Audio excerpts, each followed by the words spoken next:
Welcome back to Adobe Live, and this is the night shift with Victoria. Hello. Victoria Ivaldy. Yes, nice to meet you. And Rufus Deichler.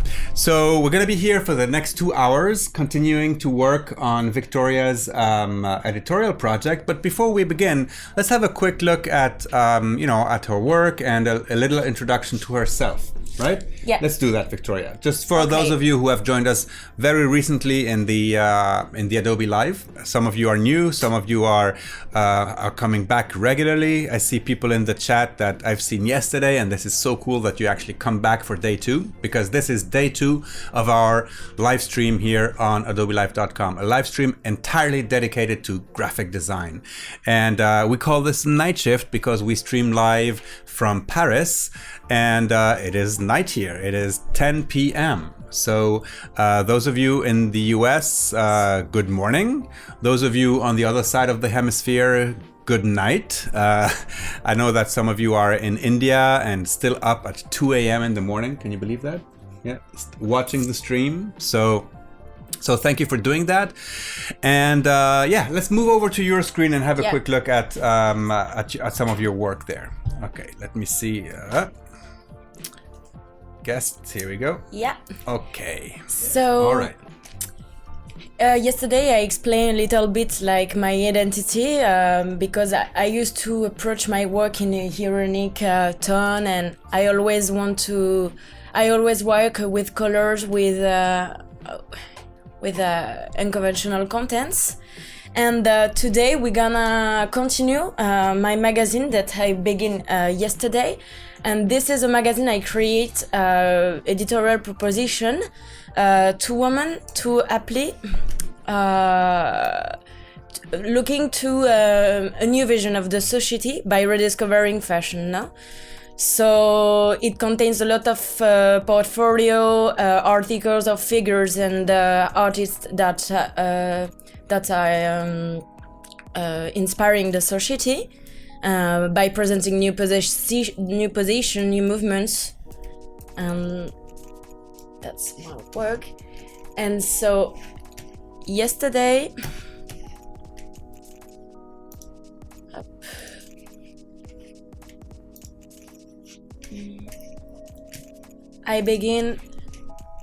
Yesterday I explained some parameters in order to create a magazine. And I begin this article about Armin Morbach, which is an important art director and photographer. And this is from the direct yesterday. I'm gonna finish it, continue it today. And for those who didn't see the live yesterday... That was a tough one, right? Yes. I explained a lot of parameters that you can find on the YouTube with my name, Victoria Ivaldy, no? Mm-hmm. And what I'm going to explain again is that is the methodology of work. When you do magazine, you have first to do an important investigation, like 40% of the design. After, it's important to do the naming, the logo, to determine the size, to choose the cooperative typography in function of your values, correcting some parameters like kerning, tracking, leaning, and that stuff. Determine the grid system. And after, with your identity, choose some colors, pictures, and composition as your cooperative elements, no? And after, you have to do the navigation, the first report, the special page, the section, the index, and to end the cover, back cover, the paper, binding, and method. So yesterday, as I showed you before, was the first reports that I'm gonna continue now. Mm-hmm. So you remember when we put the bylines or the like who wrote the article? I think it was on the first page of your article. Like Who wrote? This is all the text about Armin Morvac. It's an interview that I found. Yes, but you remember on the first page we have like the chef editor. Yes. Yeah. So people are saying in the chat, let's please correct that. They have chief. There we go. Chat, okay. Are you happy now? Okay, perfect. So it was like playing with the composition, with the grid system, and then up top this. So here is some of my texts. So much faster than yesterday, right? Yeah, I think so. And yeah, I feel. So now what I'm gonna do is to continue my article. So I will stop there. Okay.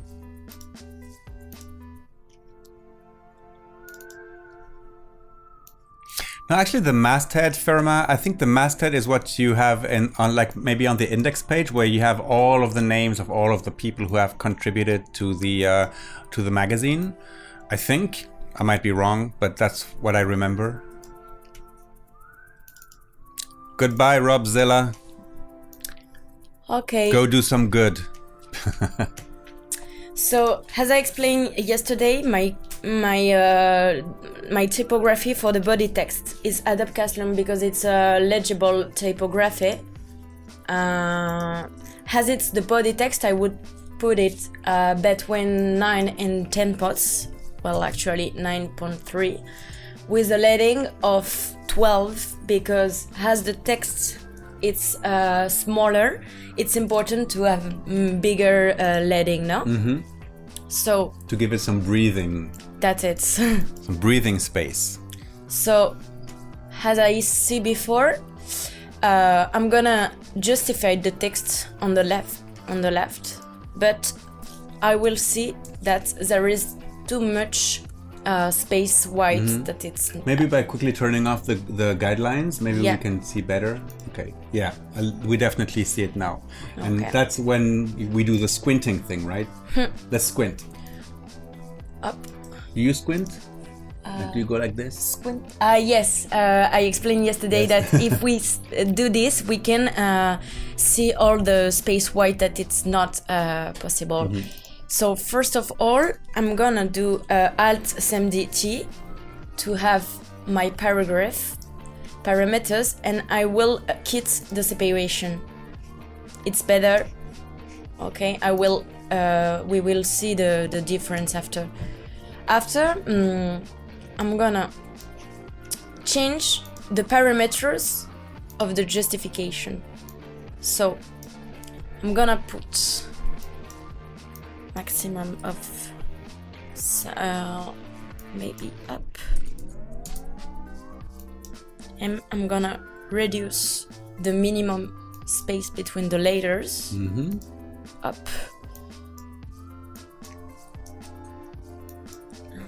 These justification settings are really, really useful for setting the text just right. So you can see the difference. And after, what I'm gonna do, it's to correct optically, like manually, it's called the kerning. Yes. Yes. So I'm gonna do this, and maybe that's gonna be okay. Maybe. So I can do Alt CMD and the arrow from the left. Up. Alt, Command, and arrows. Yeah. But I can do it from there too. Up. So there's a few questions on the grid system. So Juan Cabrera is asking about the 7 columns. So we explained that yesterday, that typically you choose an even number of columns when you want some regularity in your layout, and you choose an uneven number of columns when you want to give it an edge, when you want to give it a little bit of oomph, right? That's you make it a little bit more Play more with the active. contents. Yes. And Diego is asking, do you use a modular grid system, or do you use several master pages, or just one or two? Yes. For the moment, 1, 2. But if I want to generate another page or a special page, I can use another, no? Yes, another master page, yeah. yes. For the moment, I will use only 2. Well, typically you don't use too many master pages, because then, you know, it would defeat the grid system really, because the grid system is really there to help you really quickly place elements on a page and in a manner that's consistent throughout the magazine. So maybe you have a grid for specific areas of the magazine. Yeah. You know, like maybe for the featured article, you have a special grid, or maybe you have a special grid for things that are in every issue of the magazine. So that's a choice that you make while designing. So now what I'm gonna explain is that the question, I'm gonna put it in bold, excuse me, and a little bit bigger than the answer now, like 10 points is gonna be sufficient. And what I'm gonna do is to put an indentation, well, up, maybe,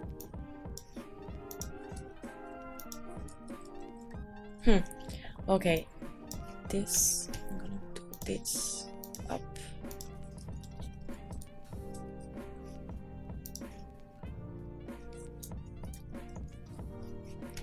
Oh, the indentation for the whole paragraph. Yes. That's yes. it. Okay. Like 2 points is sufficient now.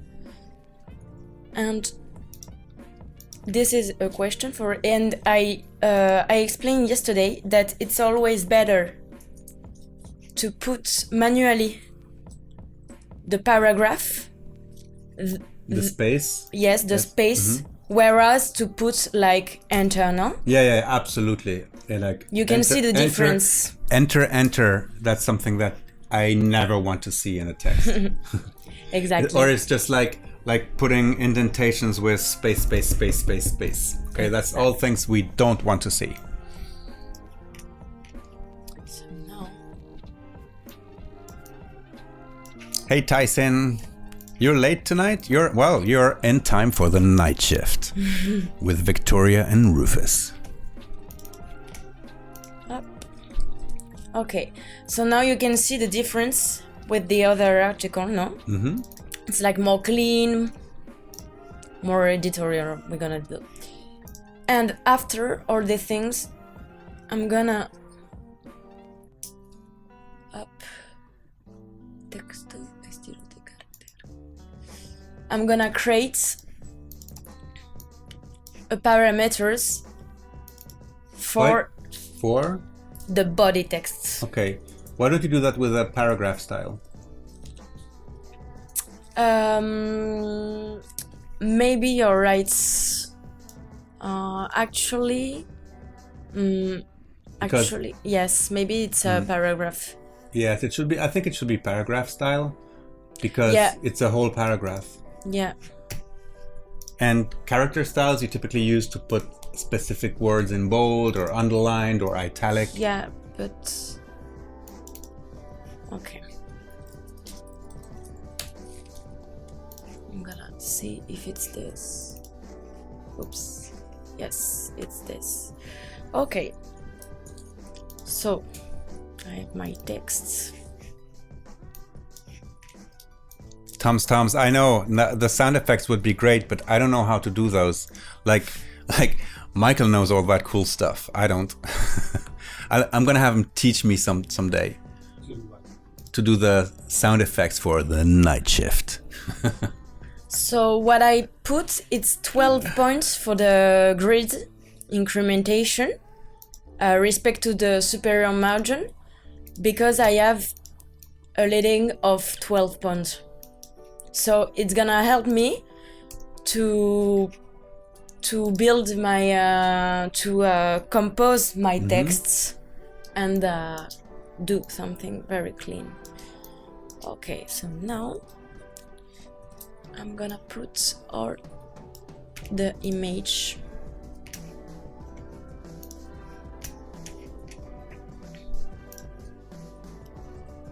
Okay.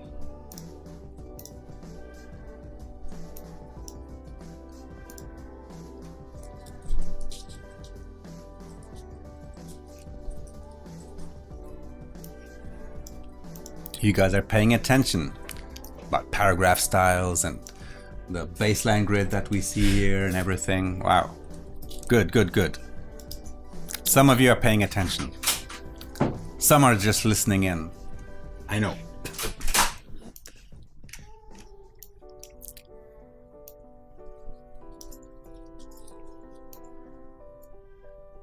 So I always play and compose my image in function of my grid system. For example, I can put it here or here if I want, or here. This is all trying, no? But if I do a grid system made by 7 columns, it's 7 columns, it's a lot of columns I have to respect. Yes. So, okay.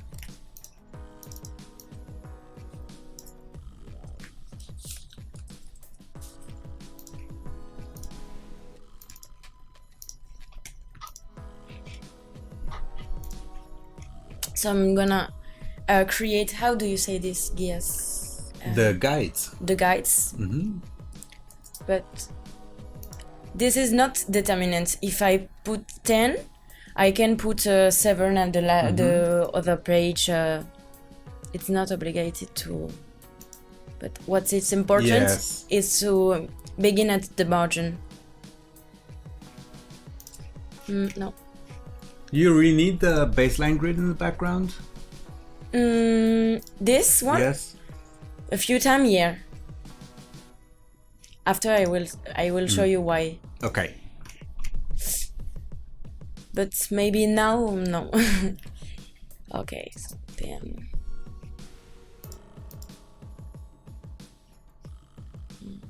Okay, I'm gonna try this. Ferma is asking just a second time. I think she's asking if you can just turn on hyphenation and justification violations from the preferences for a second.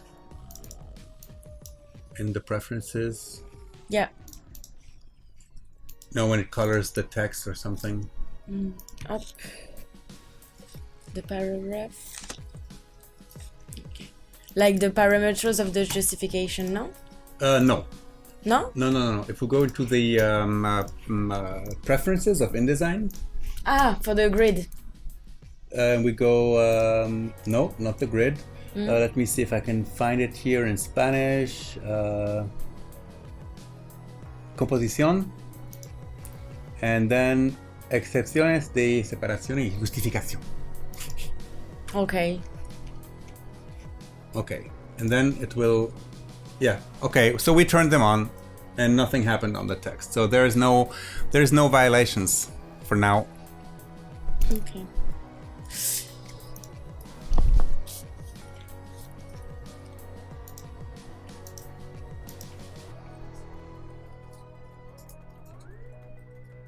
Okay.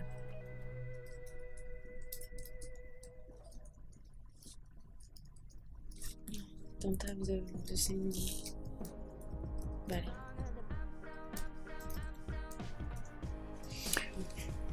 Well, no hyphenation to be a default.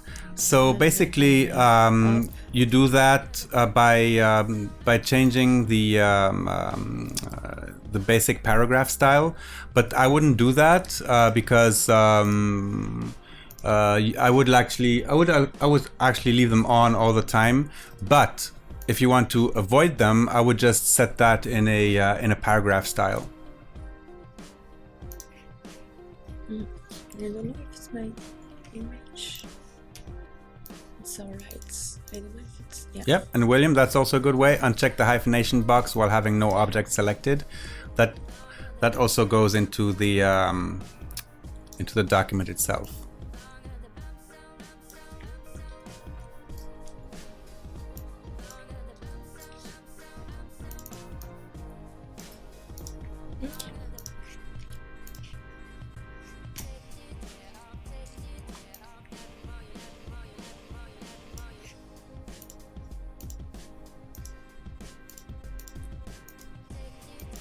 Oh, I can speak so many languages, especially during the night shift.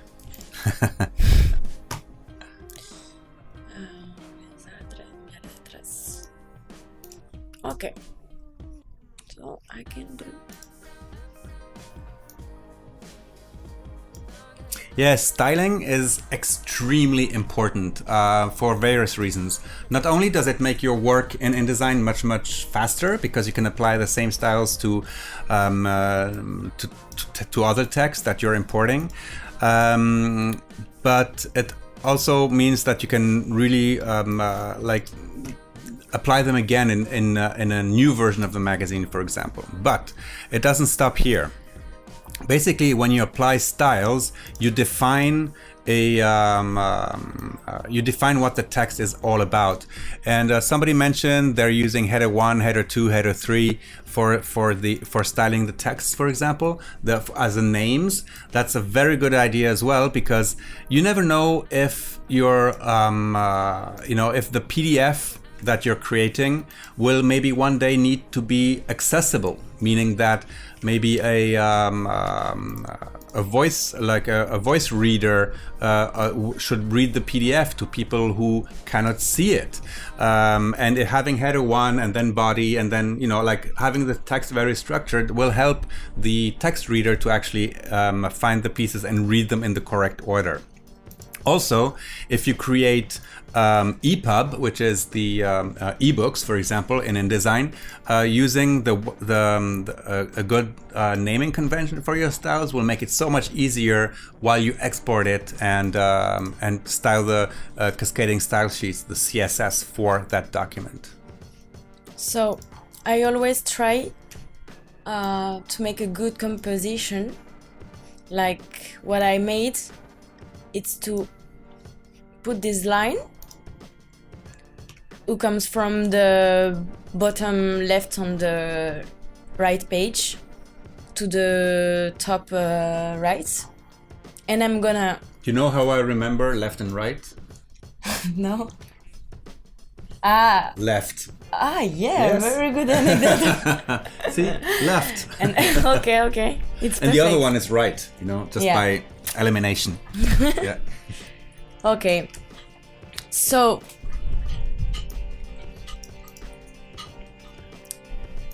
what I see here is that my image, it's a little bit pixelated, a little bit up, So what I'm gonna do, it's to open it on Photoshop. I was thinking, is it installed? Okay. Okay. No, just cancel.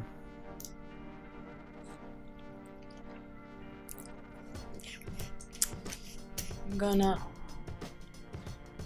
work in Semeika.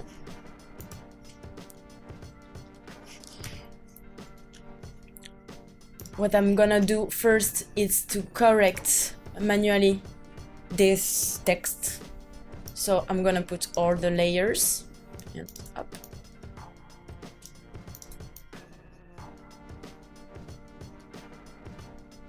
Oh, that's Lego. I love Lego. And up, merge layers. What I'm gonna do is to duplicate this one. Duplicate layer. And to do a technique to, I don't know, maybe it's iPass in English. And like if I increase the pixel, I'm gonna have all the details, all the contours. But what I'm gonna do is to generate like only the contours, very important, no? Like this, for example, the main contents. Okay, and after incrustar, maybe it's overlay in English. Yes.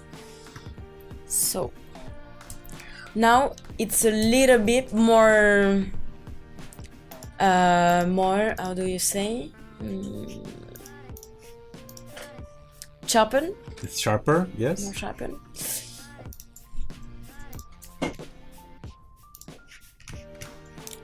Why do you merge the layers? I don't know. Otherwise, I do this. Okay, so I'm gonna. So Ronaldo, we don't have a contest that needs a description this time. We are actually going to look at all of the artwork that has been posted to Twitter and Instagram using the Adobe Live hashtag. So there is no specific ask for you guys this time around. So we will just be looking for the 10 best artwork that has been submitted to us using the hashtag. You see the difference? Before, after. Ah, yes. Okay. Up.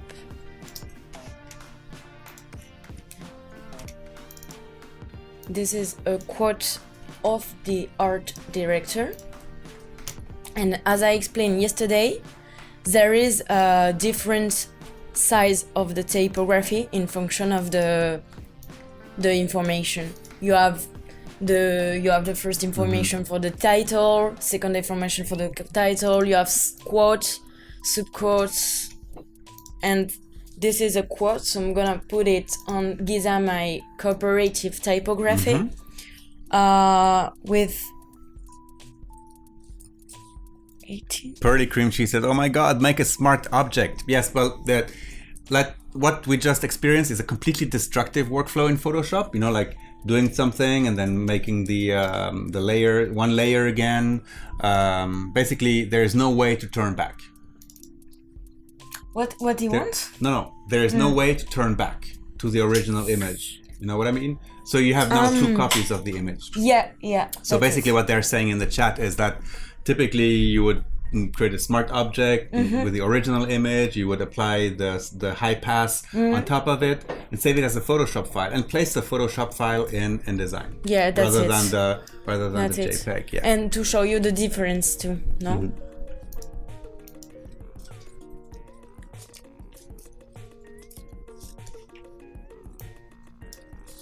The key people are still working outside. Incredible. Yeah. We're not the only ones doing the night shift today. All the technical people that are like making us secure here in the building are still working.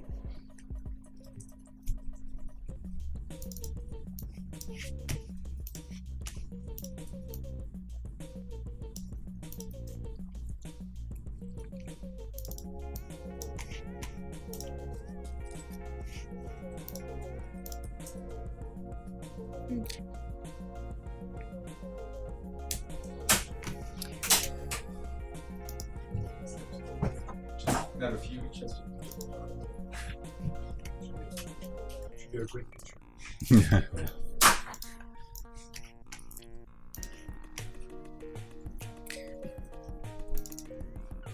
So now what I'm gonna do is to introduce a report about African fashion.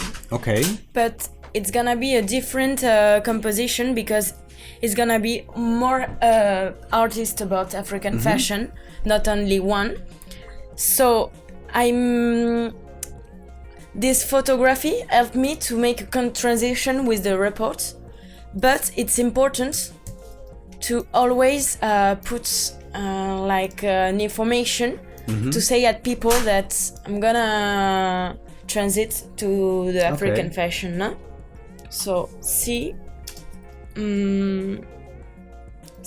well, we're gonna see more about African fashion or African trends. Hey Alberto, yes, we have a new computer. It's a brand new Mac Pro.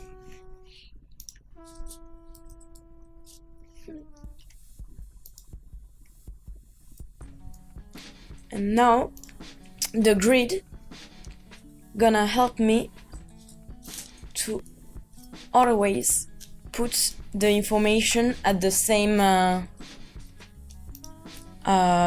top, yeah. without the grid, I couldn't do the things so fast, no? There's a good question there from Murat. Victoria uses JPEG images. Doesn't it matter to use JPEG instead of TIFF images while working on a magazine? Actually, the perfect workflow is if you use the original Photoshop file directly in InDesign. Yeah. That's the workflow. It doesn't matter, like AV Design just said. No, who said that? Oh yeah, William. William Workman says that no, InDesign uses image links and show previews while working, so there is no slowdown for large images. And yeah, that in the early 90s and yeah, for the whole of the 90s, I would say, yeah, you would work with low resolution TIFFs or low resolution EPSs depending on the type of images that you would work on. But right now, the correct workflow is to keep everything in its native file format. So for example, if you have Illustrator files, import those into InDesign. If you have Photoshop files, import those into InDesign. So that's the way to go. Okay.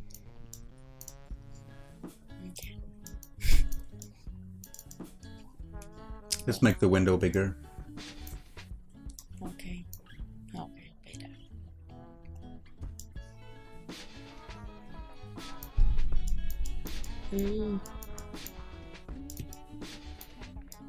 Well. Weird behavior Yeah, but of the glyph panel. What letters are you looking for? I'm looking for the glyph that I use.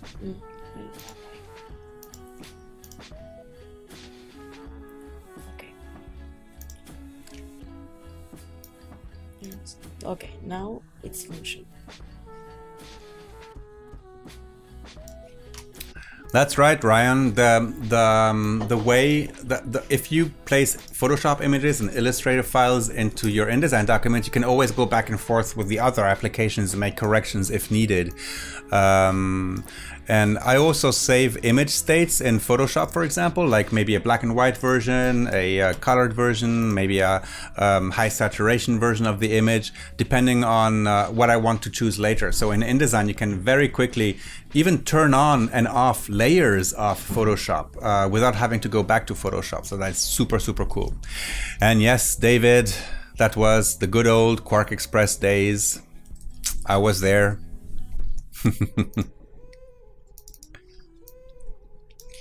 So what I'm gonna do, what I made, it's to insert a GIF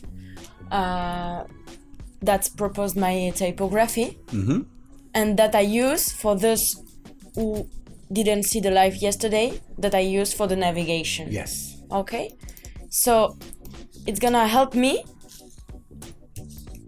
to create a cooperative arrow and indicate to my user that they haven't to stop reading and go to the next. Sorry, yeah, layer comps. You're right, Nate.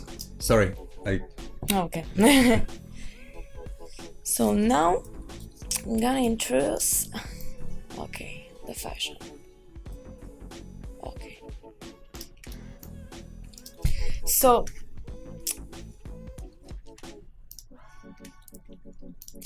that I explained yesterday, it's important to make a great aperture to open your report or your article. It has to be very attractive, no?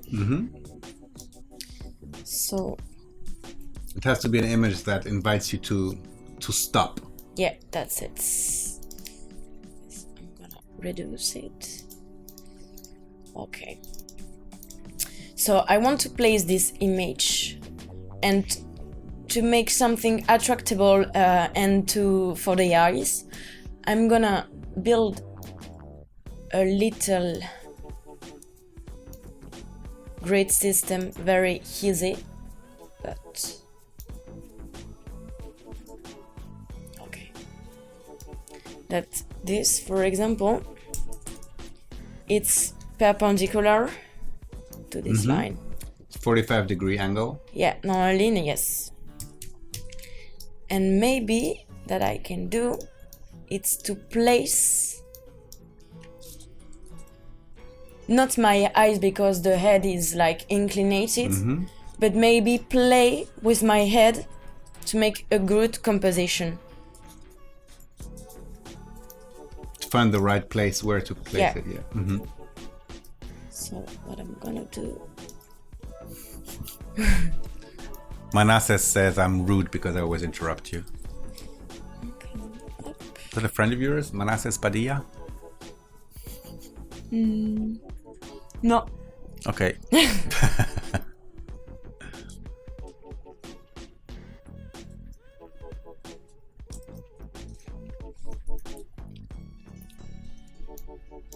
So Alexandre, yeah, that's a good question. Like if to use one file or a book. Recently, in recent years, I've stopped using the book function because InDesign and the computers are actually capable of working on longer documents. Of course, if my document is 1,000 pages, then I would use books, like separate every chapter or stuff like that. But for these days, it's all so fast, and we don't need the book anymore.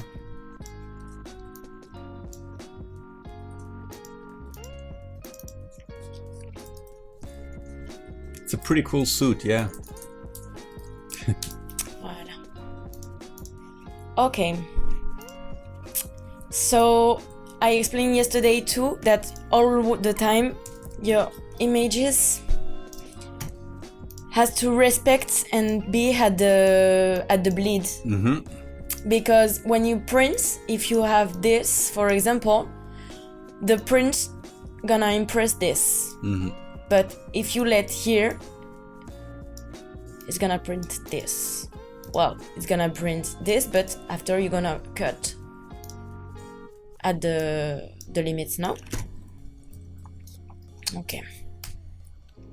No. Okay. So I'm gonna introduce my report about an introduction. And as I explained yesterday, the introduction has to be another cooperative font called Toledo. And for example, yesterday what I made with this typography is this stuff. For the intro, I use this typography 22/24 to introduce my article. So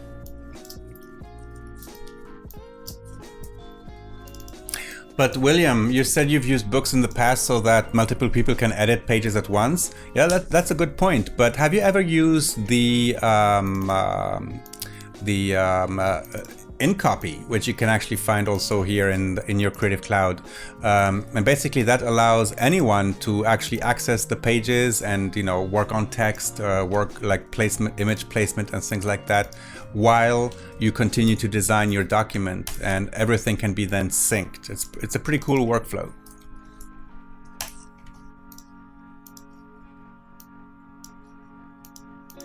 okay, I don't use all the time layers, but when I see that it's impossible or it's difficult to work with my typography because I selected my image, so I create my layers. But I don't do every time because it's me, but all the people who are well organized made this now. So you're saying you're messy? Yeah. So now I have, for example, this typography. I'm gonna duplicate it to show you some stuff. And it's not well done if you let one word of the principle of a sentence at the right. It's better to make this. And after is the capital.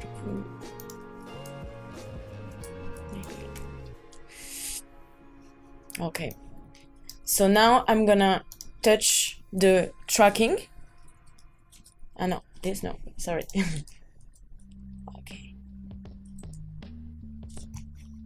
Ooh, very tight. Yeah. Maybe too much. I don't know for the moment.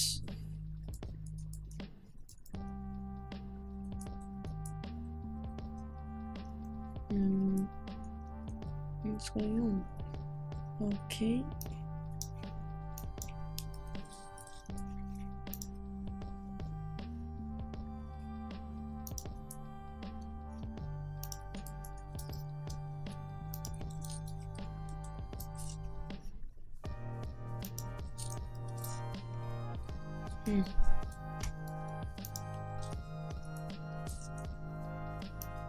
That's the finessing part. Yeah.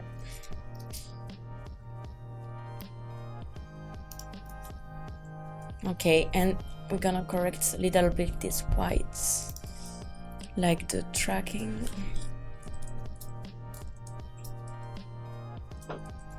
That's Alt, Command, and arrow keys.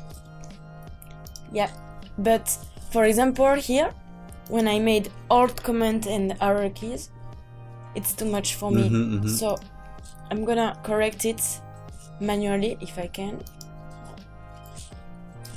Here. So, yep. You understand? If you do Alt, Command, and Shift, it does it in smaller increments. Yes, it's less than 100, I think. We're gonna check this. Yes, less than 100. So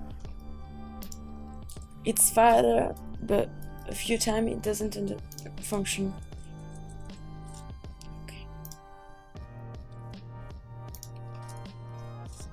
Okay, and for example, the little words like this, it's better to make it after. It's gonna not gonna bother me. Yes, bother, it's okay. Not gonna bother. Me dérange. Bother. Yes, and let me find that quote again. Yeah, like no. So Transilian, she's just adjusting the tracking just for this title because it's a main element on the page. But of course, you wouldn't do that in body text. Absolutely, that's like a pull quote. Okay.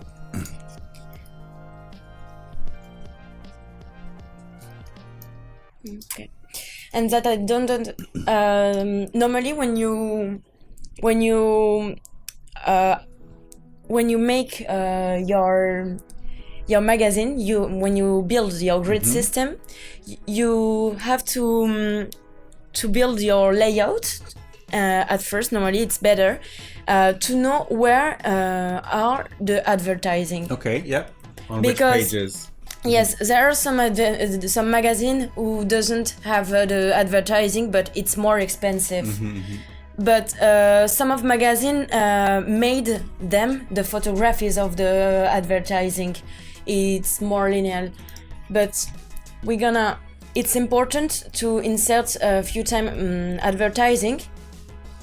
I'm gonna insert you an advertising to show you how can I introduce a report with only one page. Okay.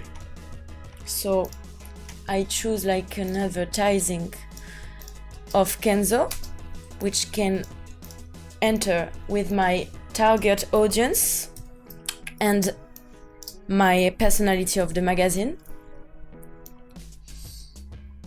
Up. And as I said before, every time it's important to respect the bleed. The bleed. The blue, no. Okay.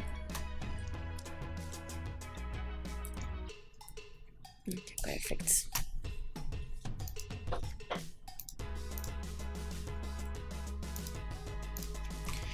So now what I'm gonna do is to introduce your audio. Okay. So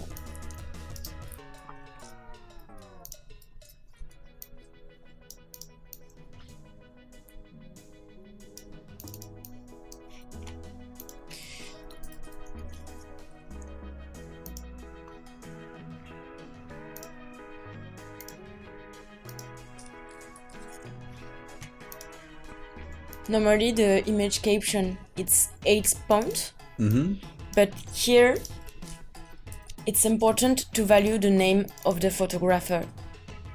So I'm gonna let, maybe not there, 10 points, or maybe less, I will see. But Some people are asking, does it bother you that the leg is cut like that? what is the leg? The leg, la jambe.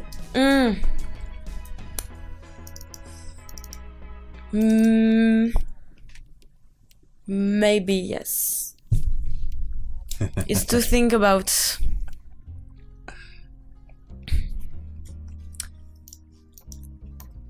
I'm gonna test.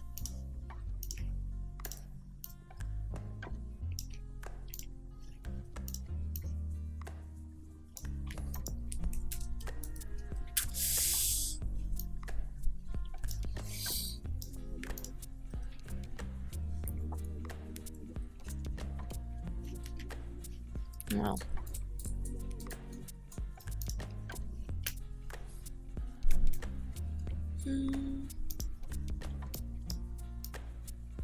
Yes, it's worse.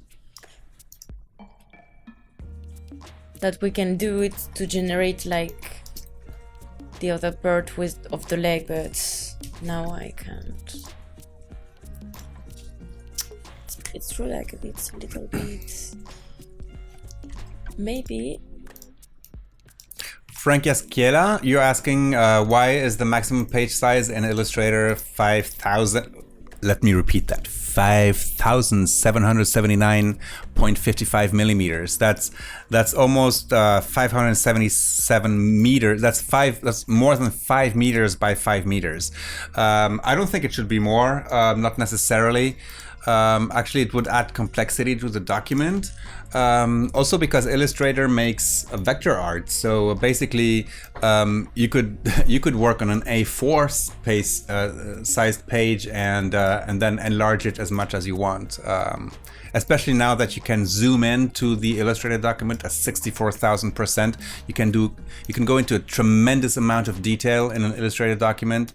And I don't know the reason why that's a hard limit, but I don't think it's something that's actually blocking for any type of workflow.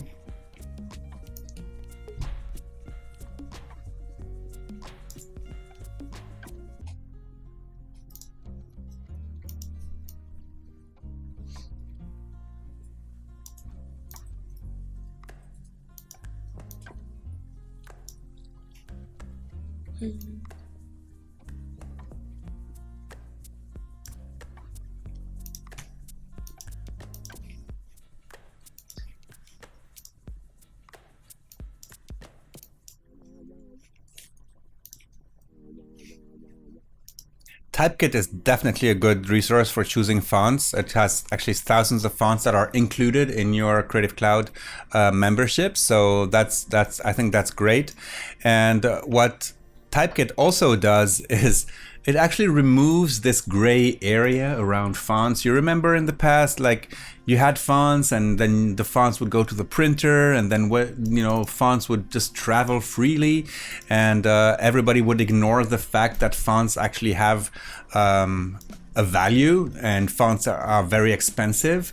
So Typekit is a very, very safe way to actually have fonts that are licensed to you, that you can use without any fear of licensing infringement, because you're paying for them inside of your Creative Cloud account, so Creative Cloud's membership. So I think it makes everything much easier.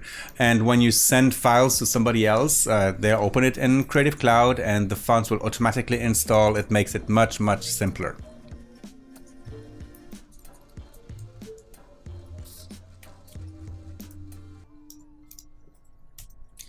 Better? Oh no. Yes, I think that's something that people were saying. Now, the only thing that they're saying still is that the hand is very close to the edge of the paper. Yeah, maybe. Actually, I was like playing with the photography and the text, but maybe it's better. Yeah, you're right. So continuing with the big sized Illustrator document, where was that? Helen, yes. So basically you would make the banner in proportion, and then being vectors, it can be scaled up to anything. And I don't think I think it's up to the printer really to define the various segments that the poster or the banner would be cut at. So even if decorating a bus, all right, like I've been decorating buses on an A3 sized Illustrator document because I had all the details I needed, and then I had the printer blow it up and for whatever screen printing they were doing or printing on stickers. I don't know what they do with it, but they have all the information they need.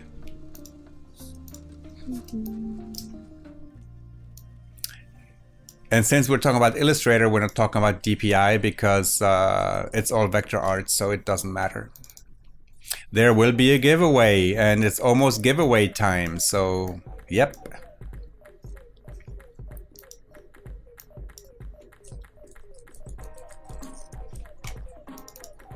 Yes, and David, that's a good point. Like, observe when you go to a big billboard. If you look at it from very far away, it looks so crisp. How did they do it? And then you move very close and you see it's actually big pixels, big dots. It's not sharp when you're close. So it does images. You don't print high resolution images when you're talking about big size printing. Yes, your printer is your best friend, and that's my suggestion to you as well. And thank you, William, for mentioning that. Open a conversation with your printer.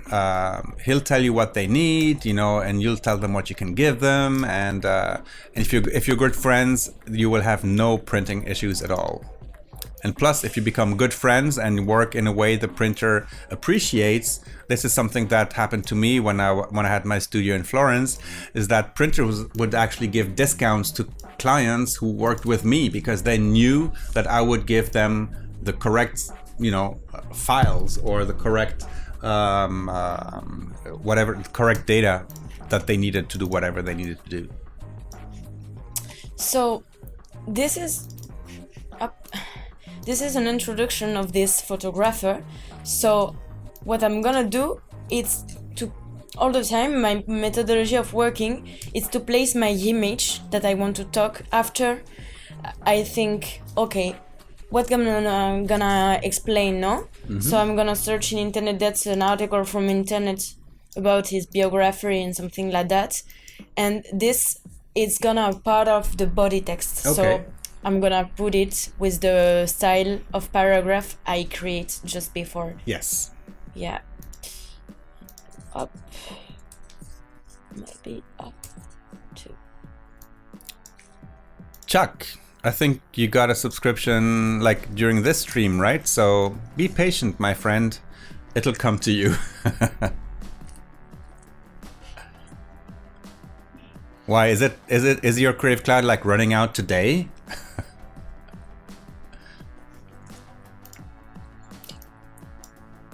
Oh, that's a good question for you. In your opinion, which country has the freshest editorial design at the moment? Which country has the freshest editorial design at the moment? I don't know, actually. No? No. Do you think it's country-based, or is it... The fashion of the moment. Like what... Do you think there's a specific... like Holland was leading in design for a while, and then it's... I don't know, but Paris for me has got a lot of editorial magazine about fashion that I love, and that it's very original and how do you say, like innovative. No, for example, Antidote magazine, which is a very interesting magazine and innovative for me, and London has got a lot of fanzine that I love, but for me it's countries like that, like from the north or from Paris, from London. The big cities. Yeah. Oh yeah, Alexandra, Poland has great design as well. Oh, and everybody says their own country, like Alaska, Sweden. I know Alaska is not a country, but Alaska, Sweden. Okay. It's also studio based, yeah, Anastasia, I tend to agree with that. it's not even studio based. It's based on who leads the studio. You know, like who gives the Oh, Brent Bates, I have a serious confession about my dark CC past. No worries, Brent. You don't have to confess anything. I understand.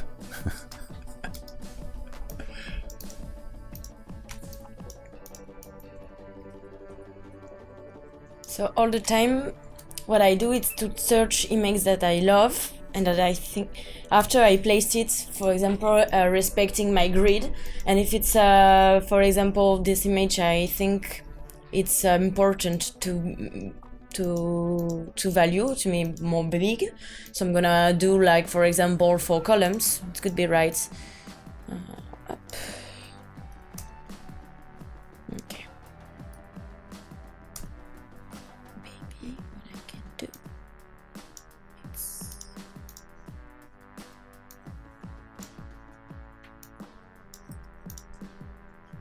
Okay. Place.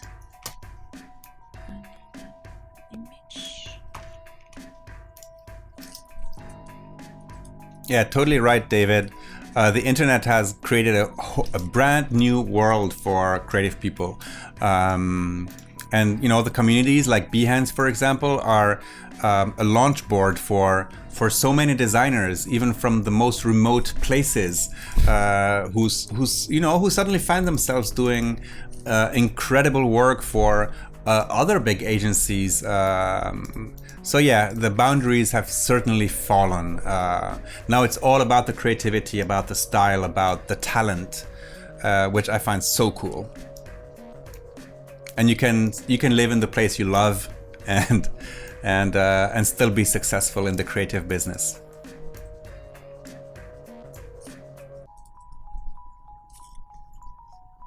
Hey Brent, like I said, no need.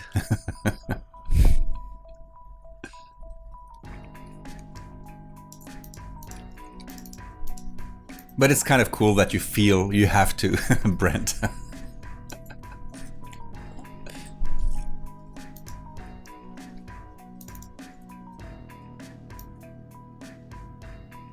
Whoops.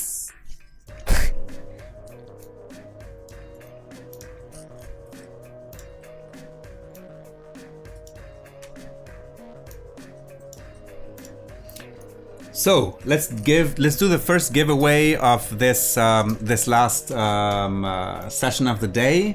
We're gonna have 2 giveaways. The first giveaway will be a print, an art print from one of the artworks that have been created during these 3-day live stream, live from Paris. Today is day 2 of 3, and we're going to be choosing at the end of the 3 days a piece of art that we will be printing on very nice paper and very nicely printed. And we're going to send that to the lucky winners. We've had a few over the past day and days, like yesterday and today, and what I want to know from the chat, basically how this works is that we have a bot called Nightbot who's going to monitor the chat for the correct answer to the question which I'm going to be asking. So remember that if you are subscribed to the Creative Cloud YouTube channel, you have 5 times more chances to win in these giveaways. So if you haven't done so already, go on Adobe Live, on adobelive.com. There's a button just down below that says subscribe to the channel, or if you're watching this on YouTube, just subscribe to the Creative Cloud YouTube channel and you have 5 times more chances to win, quintupling your chances. So my question for you all is, what these images that Victoria is using, don't give the answer like yesterday. Okay. These images that Victoria is using are from a very famous photographer, and I want to know the name of the photographer in the chat. Oh, John Mercado, you're asking who is the photographer? Well, I guess you won't know the answer, but you will know the answer very, very shortly, as soon as the chat wakes up and starts typing in all the correct answers. Nightbot, do you have the correct answer? Okay.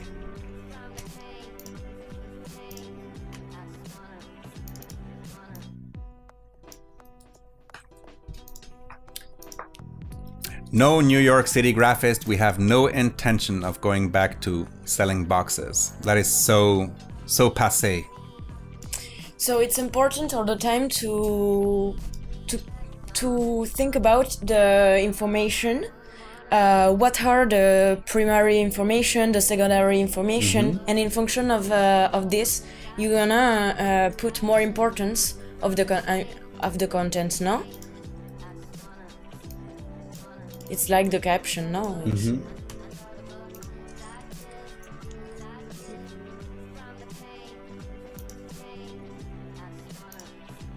Is that the correct answer? Look at the screen here. No. No. No. No, it's not the correct answer, guys. Quit copying and pasting the wrong answer. Huh? Starts with F. No, with a D. It's very easy. Because... Yeah. I Come on, guys. Quit copying and pasting the wrong answer. Ah, okay. I just saw one correct answer. Somebody's paying attention here. Yeah. Yeah, somebody's You paying just have attention. to- Oh, and somebody's picking up. All right. Okay. Oh, you're so confused. I love it. It's the first time the chat is so confused about the answer, right? Yeah. It's right in front of you, guys. Yes, right in front of you. Yeah, I know. Okay.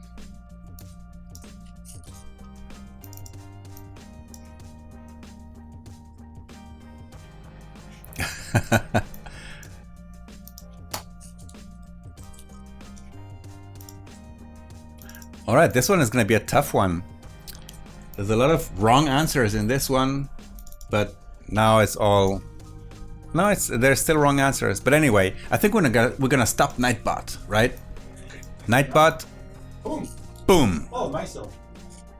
Who? Myself. Yes. Missile Roos. You won the giveaway, Missile. Missile has been hanging out with us for the whole stream, like yesterday, today. Missile, thank you. And Other yeah, other Adobe Live events. Missile, you're a follower. Thank you so much. So Missile, what you need to do is to write here in the chat your Twitter handle or some other way that we can contact you directly to send you all of the information you need to claim your prize. So congratulations, you've just won yourself a beautiful art print of one of the work that is being produced here this week on Adobe live from Paris, and the theme is graphic design, a week of graphic design. All right.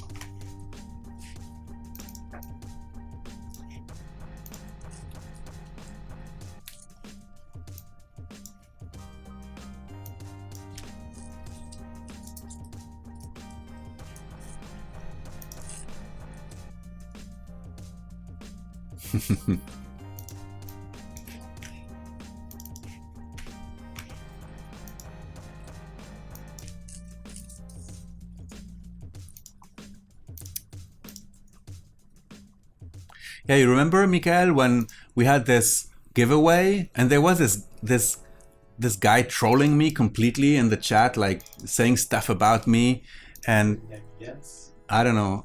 Yeah. And that dude won the giveaway.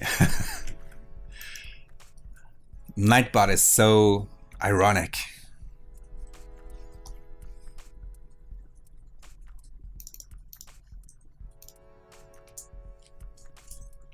Helen, absolutely not. I don't know where you've heard that, but that is not the case.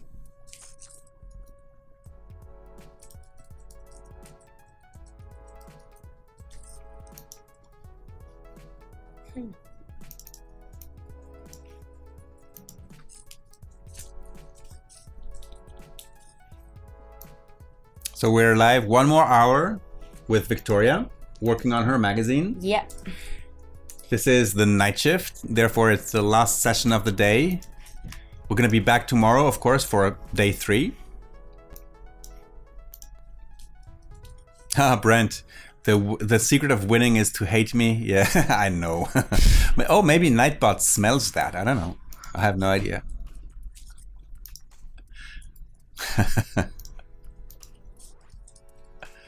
There you go, Maria. Yeah.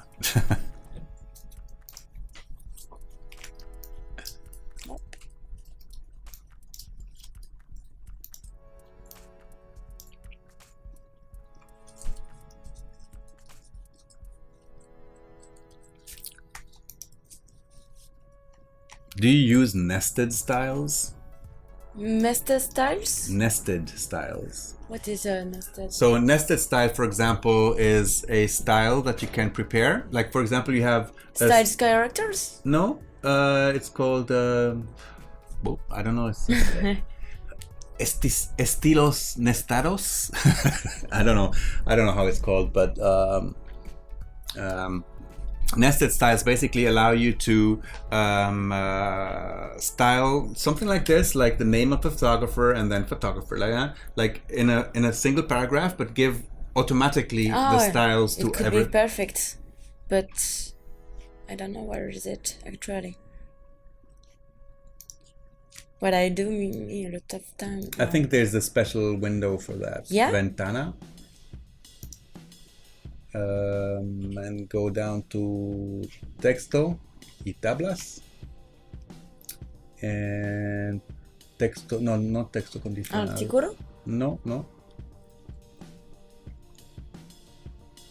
I don't know anymore. But that's a killer feature in InDesign. Thank you for mentioning it, Alexandre. But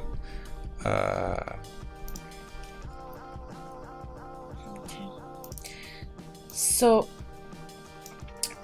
what I can do to introduce an article, it's to do capital letters, but now I'm not gonna do this because it's not a big article of a people, but I'm gonna just show you.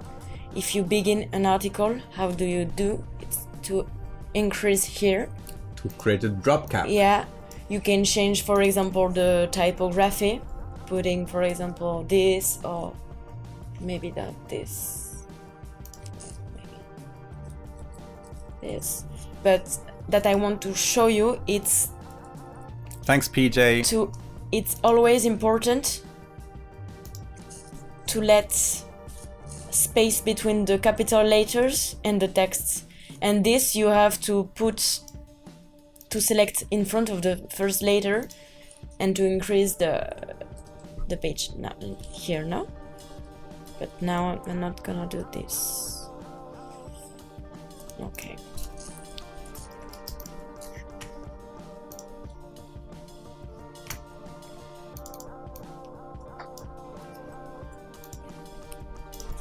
So as I told before, to make more attract the article, it's always important to put like sub-quotes or something like that.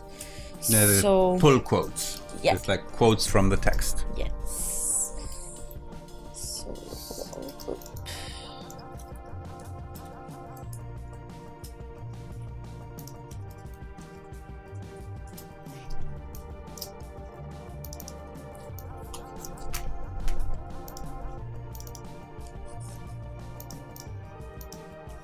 It's actually here in the paragraph styles.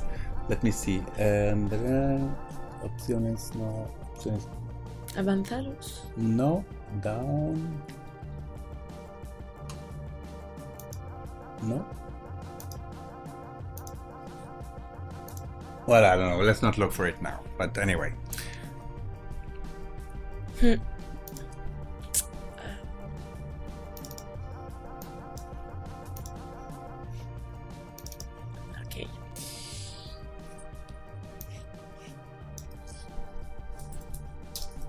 Like this, no? Sub-quote. No, pull quote. Pull. Okay. Perfect.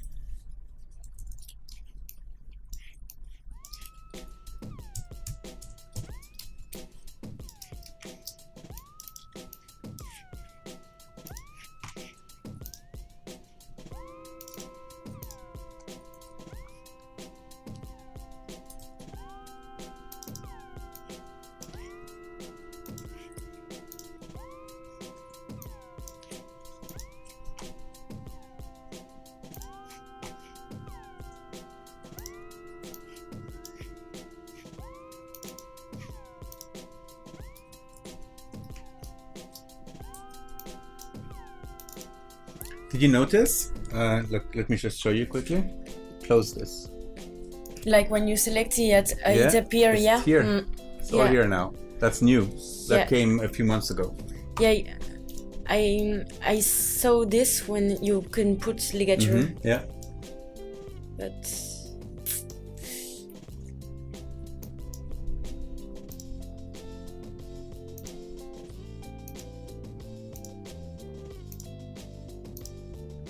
I don't know if I prefer this or this.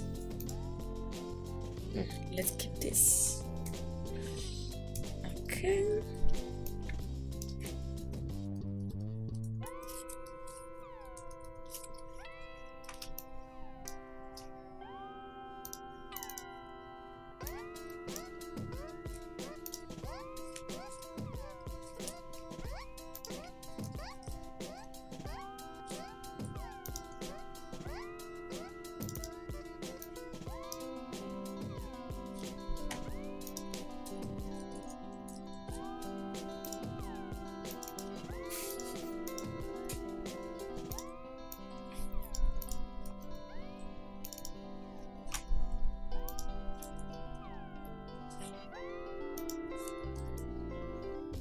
No, there's so many ways to approach designing pages for a magazine, and I really like how Victoria approaches it. Like it's like painting with characters and images and putting them all together. So I think if we look at the whole magazine now, like all the pages that you did, we really see, like things starting to move and how they all fit together, and this how can I say this imbalance of the 7 columns that she chose to create. It really feels that way. Okay. Oh, the meow song. We have the meow song. Yep.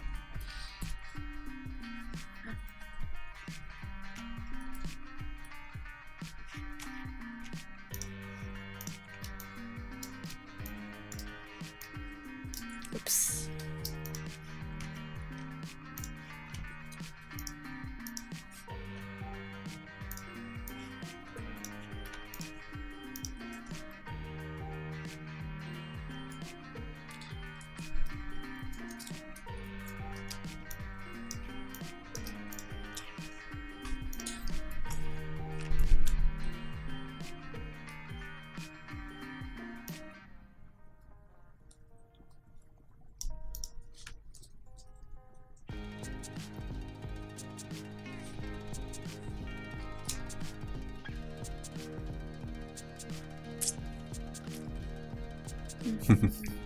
Cats in the chat.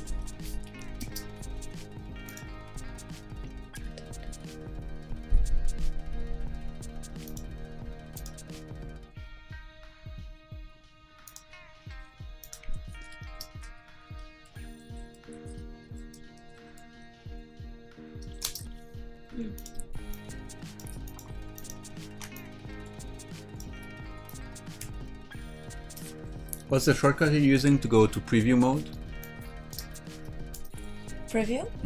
The W, no? W? Like with this? nothing selected. Yeah? Yes, like this. W. Just W. And after, if you don't want to see the grid, you have to to do Alt CMD and Alt Command apostrophe. Apostrophe. Yeah, it depends on language. Yes, yeah. in my computer is not like this, but Okay. here I discovered this. But well, okay.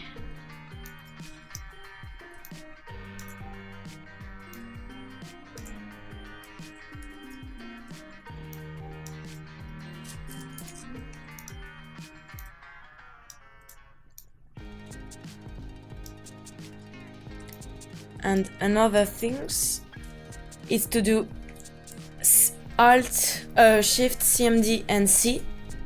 Oops. Ah no, I begin. Shift, Alt, CMD and C. Okay, to fit the image. Yes.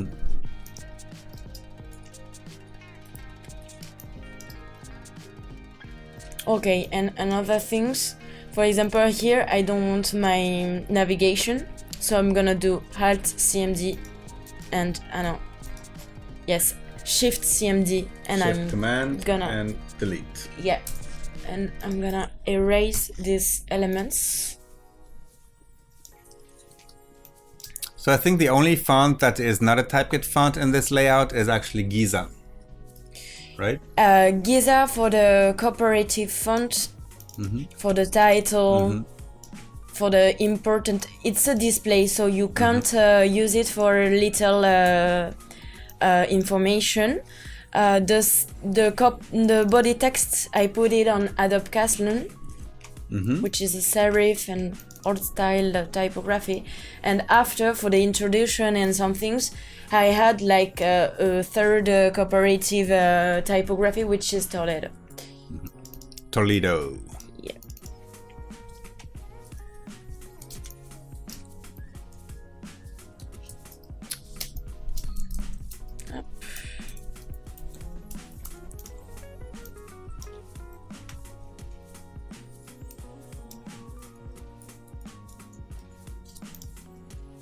Okay.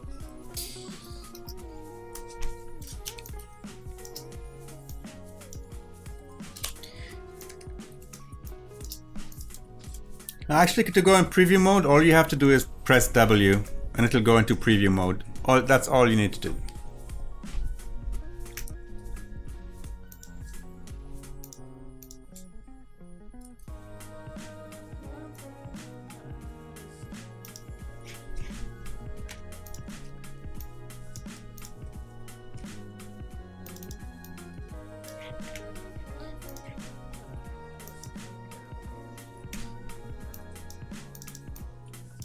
So what I made, it's actually like it's between a section and a report. In fact, like I'm gonna introduce each photographer with this style now.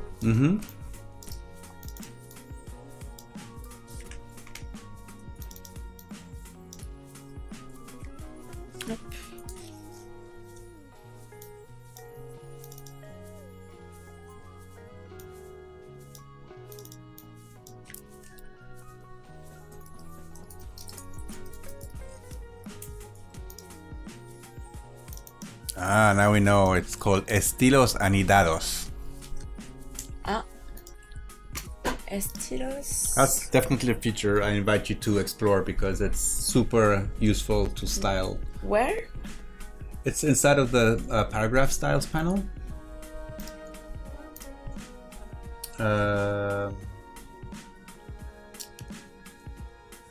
Actually, when you open the paragraph style itself, if you double click on...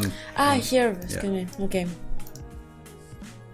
No, open the paragraph style, double click on body text, for example. Oh, here, yeah. Okay. There we have under...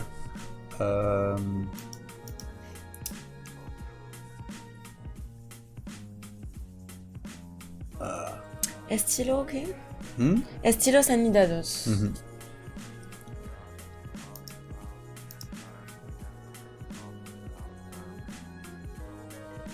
No, it's not in the first level. It's inside of one of those.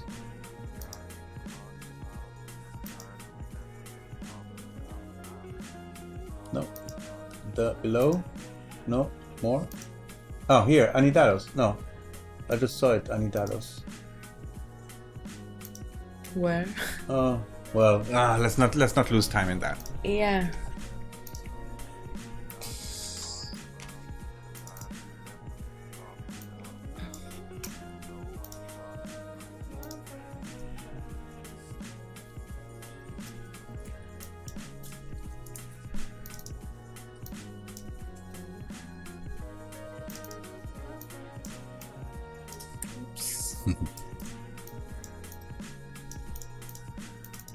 Yeah, thank you, Stefan.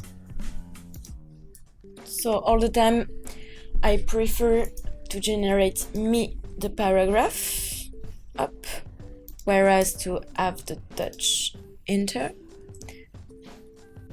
And what I'm gonna do, it's maybe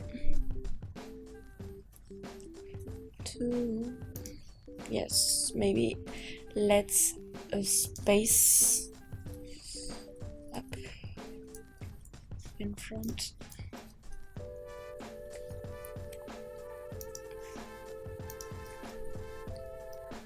That's right, Ryan. And Ferma, good question.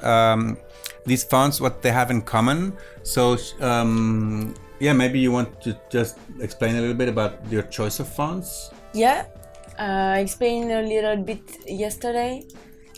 That's for example, this one, it's a serif and outside, so I use it because first it's legible for little text, and I didn't want to use like a sans serif font. And after, I think it's more adapted to my target, which is like more 40-45 years old. It's not young people, and after this one, I use it because it gave a character to a power to my magazine. Like it's a serif, a little bit classic and decorative font, and I love the game and the inclination that do this typography. And after this one is very important because it's the first one, and I chose it because it's a modern typeface, which is a display, and it gave like some glamorous elegance to my magazine, and I can play with ligature like this now. So that's it.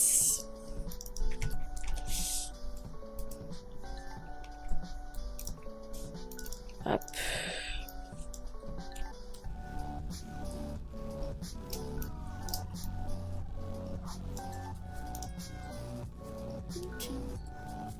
Oh, yeah. No, you go ahead. I need to. Oh, Twitter. Actually, let me also. Instagram.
So let's see what people have posted during your stream. Just looking, we're like streaming for an hour and a half, 90 minutes. Let's see.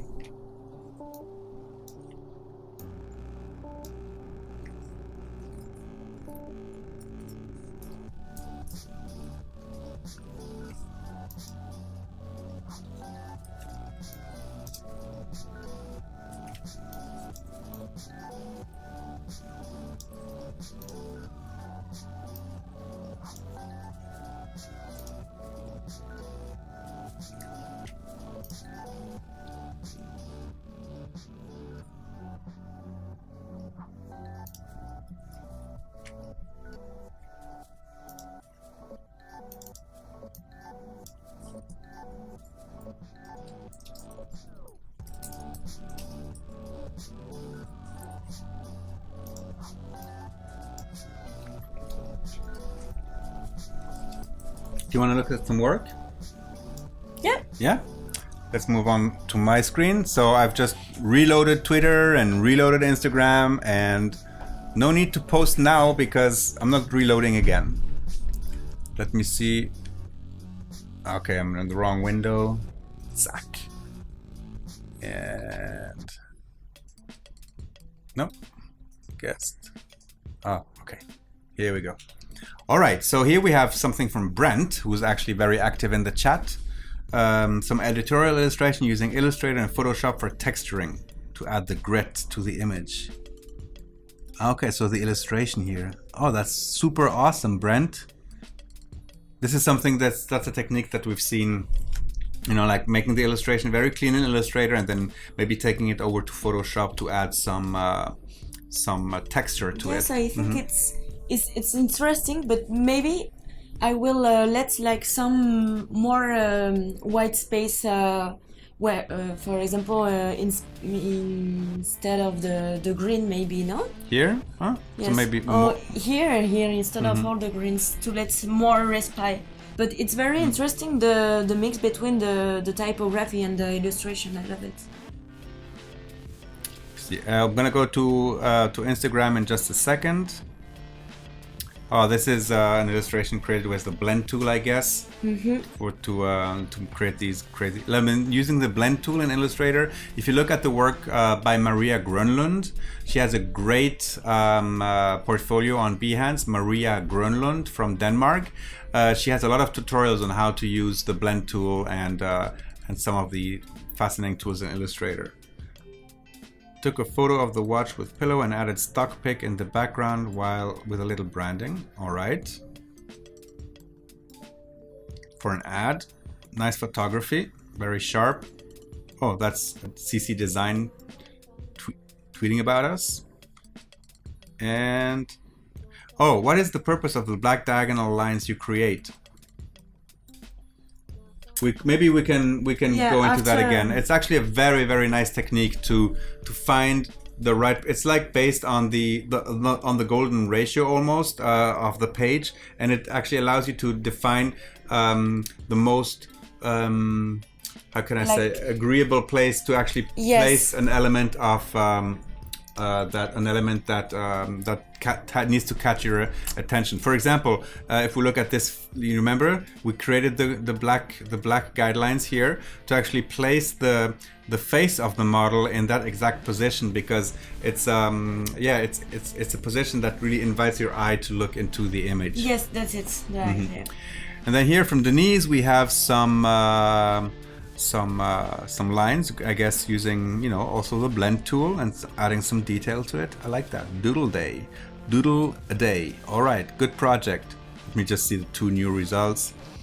Adobe Live. All right, that's the poster, I guess.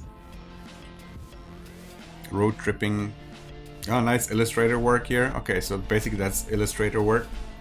It's a little bit of less layout of like we're working with you. I'm not sure about the text here, Paul. It's kind of messy having these characters overlap this way, I think. It's still readable, but I like the fact that, you know, there's like this one is behind Cafeist and this is in front, but I think maybe there's a better way, a more elegant way to do that. There's two. It have and this, like this here, this area here where the descender of the P actually touches the number. So typographically, I think there is a lot of things that that need to be looked at here, and maybe it's just a choice of font. And this one here is a layout, DIY Cola pen instruction done in Illustrator. Cola pen. What's a Cola pen? A Cola pen. I don't know. It's an infography, no? It's a what? Infography. Yes. It's in the very nice illustrations, Anastasia. And I don't know what a Cola pen is. Oh, it's a lettering pen. Very nice. So you make your own lettering pen and then a lettering brush. Yeah. Okay. Let's move over to Instagram very quickly. So this was posted 2 hours ago by Zara using the Adobe Live hashtag, and this again is with the everybody is fascinated by the blend tool right now, so we have a lot of things like that. Mr. Bezier, wow, cool name and cool artwork here. That's very nice. Yeah, very intricate. And because you're called Mr. Bezier, I'm supposing this is done in Illustrator. Yes. Very nice. And that, you know, that took a lot of time, I think. I think that's a good effort here. Again, Ooh. Mr. Bezier. Okay. Very nice. Very inspiring. I love these shapes that you've created in the background as well, and the choice of colors. Very, very edgy. Oh, and I love Arabic fonts, because you can create all of these things which I can't obviously read, but Yeah. But very nice work, Sumades. I love this typography work, and I'm sure it I'm sure it says something, but logo design, okay.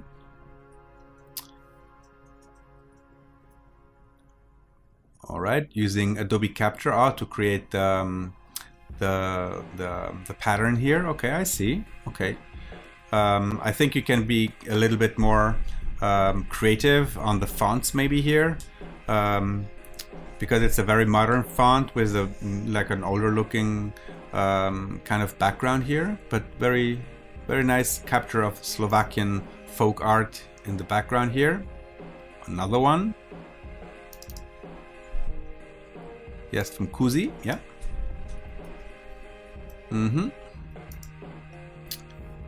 Okay, you like patterns, Kuzi. Moon Graphics, we just saw that. Thank you for sharing. What is this? Oh, this is Adobe Live, but from some other time. Hi. Because this is Paul Trani. Okay. I like this photo composition. Oh, that's a week ago. Yes, it was in San Francisco, no? Yeah, that was in San Francisco. Let me see if Yes. which way I'm going here. Oh yes, no, okay. Okay, so these are the most clicked. Okay, so this was basically the last one. Thank you for sharing. This will be very important for us when we choose the 10 winners of a Creative Cloud subscription at the end of the week. Thank you so much. Yeah, Mr. Bezier, you rock. Thank you for sharing. Anastasia is for lettering done from a cut-out metal part. Yeah, I got that now. From cola cans. Wow. It would be super cool, Anastasia, if you could like maybe share some lettering that you created with that brush that you've done. Cola pen is a DIY lettering pen. Yeah, I got that now.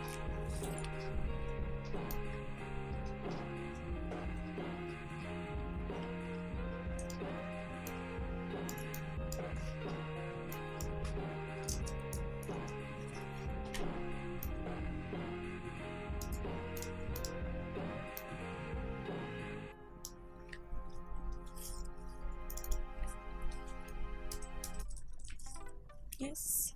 So what I meant is to create like, how do you say this? Something harmonious, putting the same size horizontally with vertically. Okay. To make like a way, no? Maybe I can continue this way.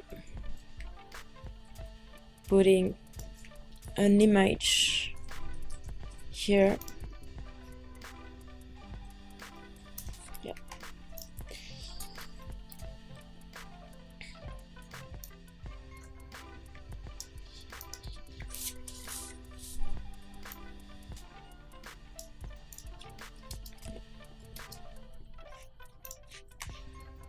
So what I'm gonna do, it's just to test.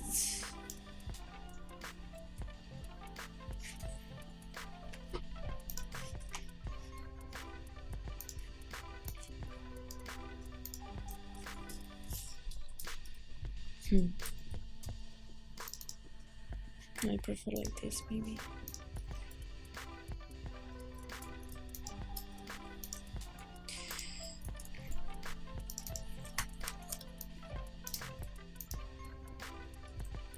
Diego is asking if you build like a planilla, a payroll for the whole magazine, like where the advertisements go and, you know. Yeah. Like, Normally, at first, I make like the layout. I draw layout, and I make like a system with the grid, and I make like something like that. For example, layout is this. Here it's the, for example, the index now. Yep. Up. And after I make all the things like that, and I say, well, here there is an image. No? After I can do like, here it's the text. Well, maybe it's for a report, you know? And after I said, okay, here, oops.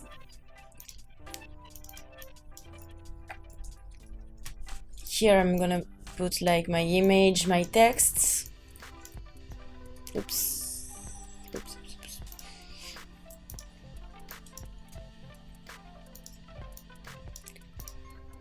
And here my advertising now.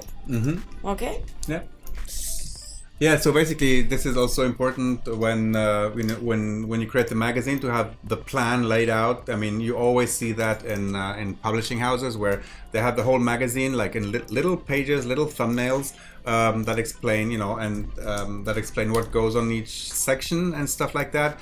And also, very importantly, it allows the editor-in-chief to very quickly check. And now these days, we can either do it on paper, like put it on the wall, or more and more it's done electronically, so that the editor-in-chief can actually check which pages are finished, which needs to be done, and at what the progress of the magazine is.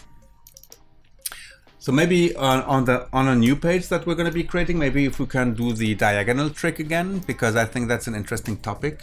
Especially the layout. Yeah, like if you use the diagonals on the 2 pages, and maybe show a little bit of how you use that for your composition.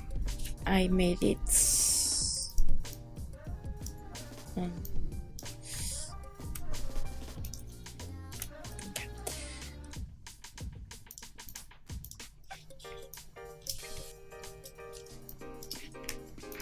Like, for example, here it's all my page. As I told before, first the report. So I'm gonna put like, for example, no, remember when we did what you talk about? diagonal lines, these? Yes, the diagonal lines. Okay. So, for example, Bye, Zoe. For an editorial, when you create a book, for example, I want to tell you something.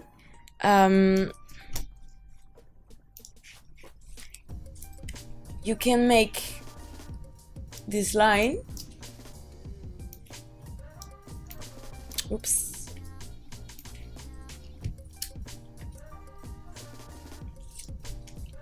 Okay. Like the diagonals of each page.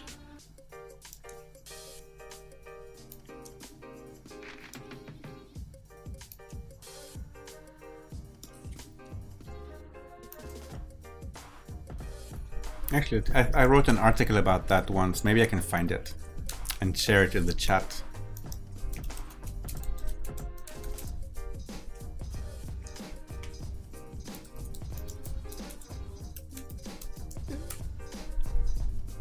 And after you can paste, you can play with this line and paste your articles in function of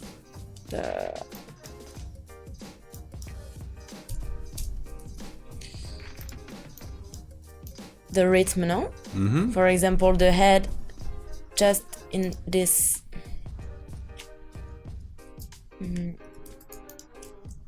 create. Here it is. I found it. No. I'm just gonna put it in the chat, guys. Yeah. Just for you. This is something that I wrote back in 2010, I think. And basically, it shows how to use this specific grid system. It's a PDF that you can download. Yeah. See, and basically that's.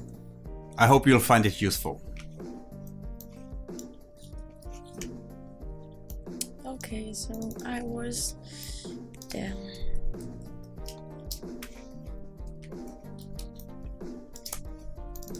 Check it out. The link is in the chat.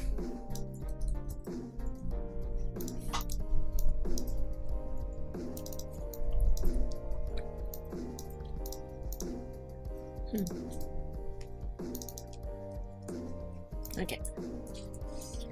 So now that I introduce like my photographers,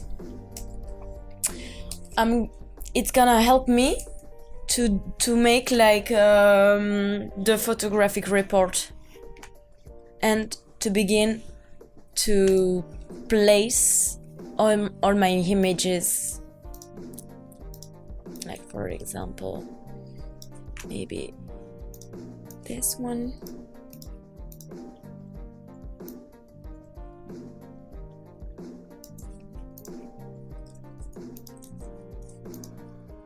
Up.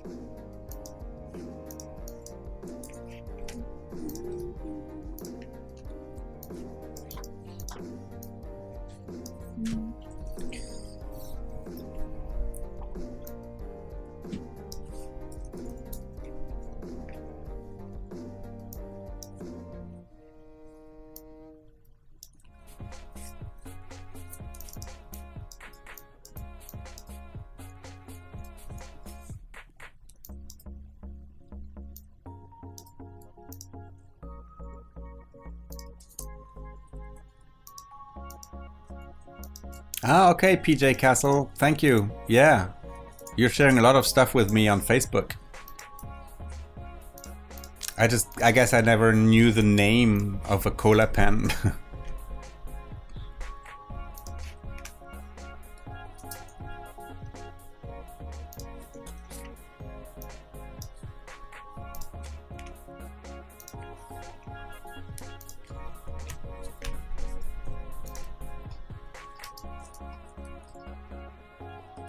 So yes, Arpan, Ashley and Count Zero and all of those who are answering your question, Illustrator is definitely not the right choice for making a magazine, especially when you have multiple pages.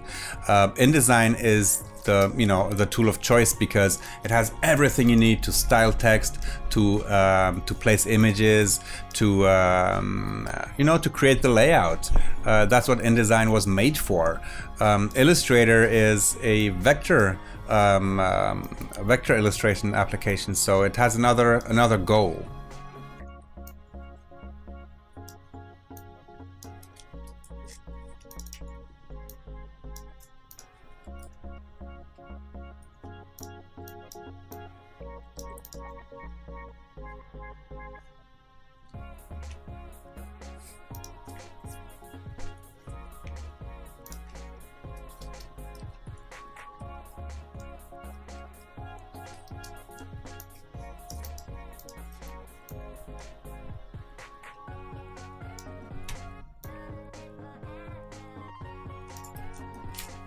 See, that's why the grid is so important, is because it allows you to very, very quickly make decisions on how to crop your photos, how to place them on the page. Imagine if there was no grid, it would be complete disorganization. Yeah. It's gonna be more clean after, more, and the fact is that when it's more clean, the eyes it's not perturbed. You can fly to the elements now.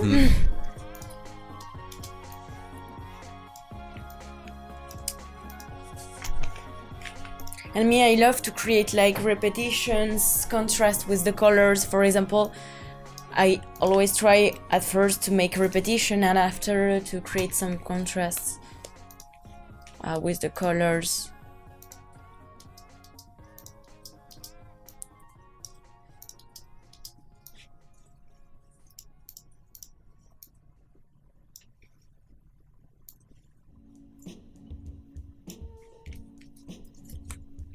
Well, thank you, Ferma.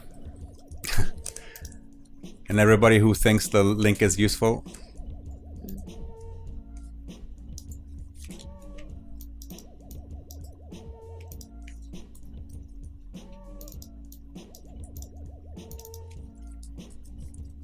Yeah, right, Goves. Victoria hasn't used the system that I'm explaining in that PDF for creating the margins. And you know, there's also ways to there's also some rules to create a modern grid, such as the one that we have here, and that's the some of the elements that we've talked about during this stream is the number of even or uneven columns and what they mean, and some create balance, some create imbalance, like even columns create balance, uneven columns create unbalance and make everything a bit more edgy.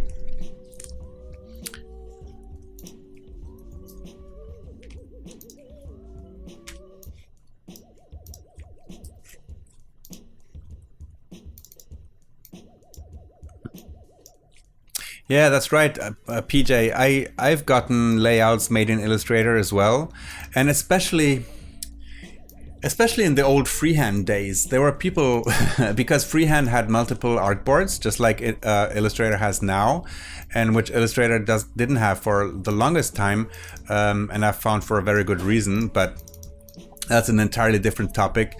So I would get all of these layouts made in freehands with, I don't know, 150 pages and work on those. It was a nightmare, and of course like using a professional page layout tool makes everything so much easier.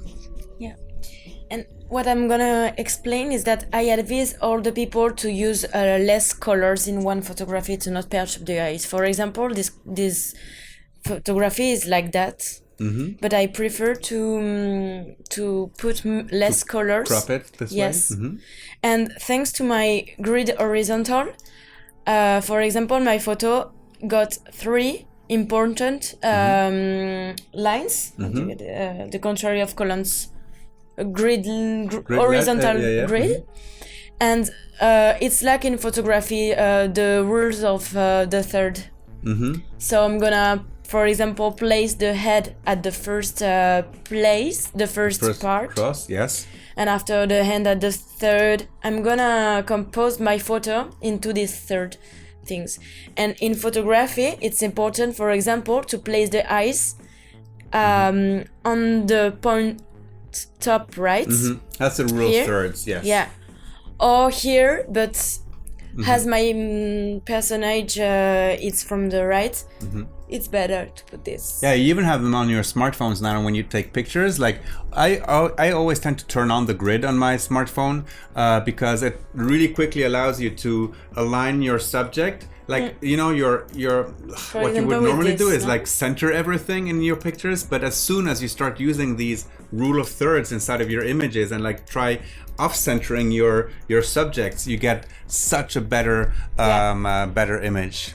Your eye is gonna go directly here.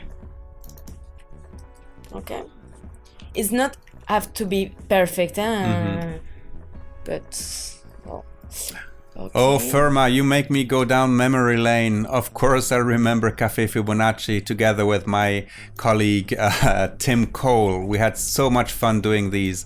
That was way before, live streaming and things like. We used to go to Texas, to Dallas to actually film those. It was so much fun. It was like an hour of content every time. Lots of InDesign, Illustrator tips and tricks. I remember Firma.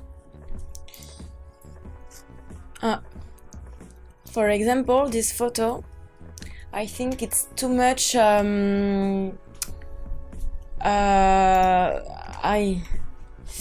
don't know the sombre. It's too dark. Yes, too dark. So what I'm gonna do, it's faster correct it with the curves. For example, this, okay? But now it's too bright for me. So what I'm gonna do, oops, is to make more offsets. I don't know how do you say in English. I think it's offset too. It It's is. like, We're in the English version of Photoshop. yeah. Ah, yes, it's true. It's like when you print in paper offset. I'm gonna put this effect.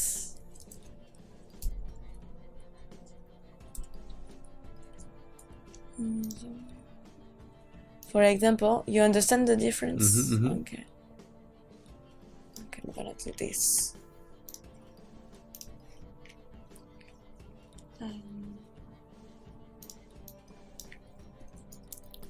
Yes, Stefan, try it out, and you will see that your pictures will become immediately more interesting if you use the rule of third.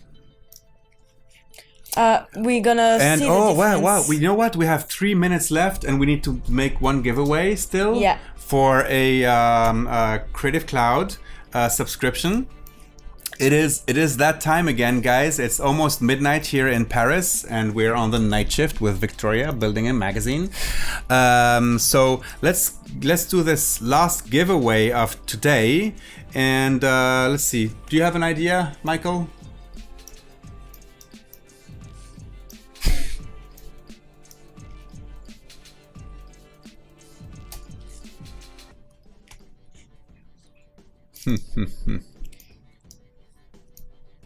An idea of the question? Yes. Oh, okay. Michael has an idea.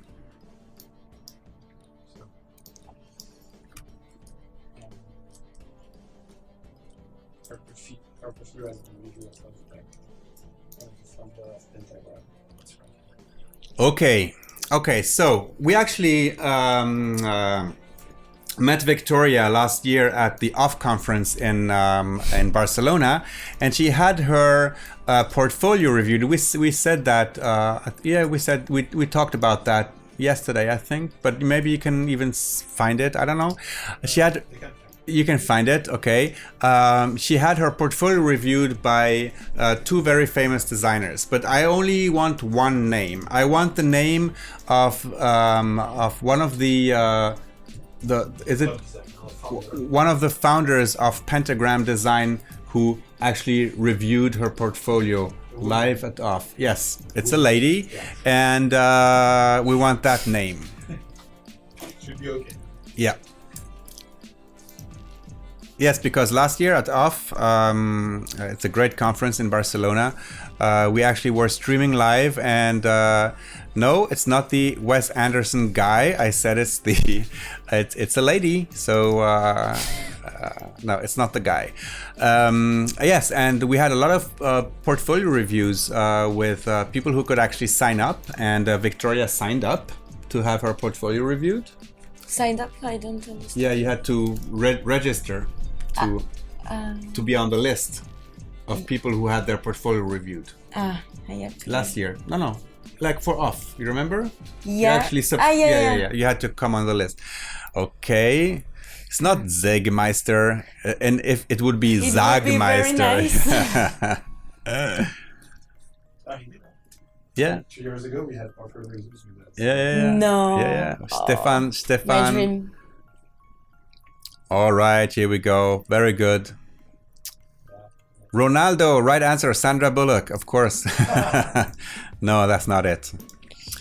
Okay. Oh man, we're so over time today. That's fine. It's the last one. It's the last one of the day. So tomorrow, what are we're gonna finish your layouts for the night shift? Yeah. Yes? I think so. Mm-hmm.